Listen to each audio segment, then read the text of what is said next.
Part ওয়ানের সেই twister উত্তর চান তো ইয়েস, আমি কথা বলছি ওয়ান অ্যান্ড অনলি ঋতুপর্ণ ঘোষকে নিয়ে। 2007 সালে ওনার ডিরেকশনে অমিতাভ বচ্চন অভিনীত দ্য লাস্ট লিয়ার সিনেমাটির ওয়ার্ল্ড প্রিমিয়ার হয়েছিল এই টরন্টো ইন্টারন্যাশনাল ফিল্ম ফেস্টিভ্যালে। উৎপল দত্তের নাটকের উপর বেস করে তৈরি এই ইংলিশ ল্যাঙ্গুয়েজ ফিল্ম, বিগ বির অ্যাক্টিং আর ঋতুপর্ণ ঘোষের ডিরেকশন গ্লোবাল অডিয়েন্সকে জাস্ট নাড়িয়ে দিয়েছিল। শুধু ঋতুপর্ণ ঘোষই নন, মানিরত্নমের বম্বে থেকে শুরু করে অনুরাগ কাশ্যপের দ্য গ্যাংস অফ ওয়াসেপুরের আনফিল্টার্ড ইন্ডিয়ান রিয়ালিটি টরন্টো স্ক্রিনে বারবার রাজত্ব করেছেন।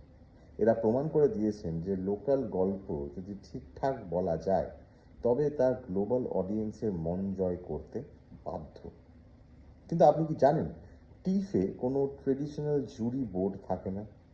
একদম, সেখানে সিনেমা যেতে সরাসরি আম জনতার ভোটে। আর এই গ্লোবাল ভোট ইতিহাস তৈরি করেছে এমন একটা রিসেন্ট ইন্ডিয়ান অ্যাকশন ফিল্ম যা অডিয়েন্সকে কাঁপিয়ে দিয়ে রানার্স আপ অ্যাওয়ার্ড ছিনিয়ে এনেছিল। আর কোন কোন ভারতীয় বা বাঙালি সিনেমা এই ফেস্টিভ্যালে বাজিমাত করেছে তা জানতে এখনই সঙ্গে থাকুন, চলে যাবেন।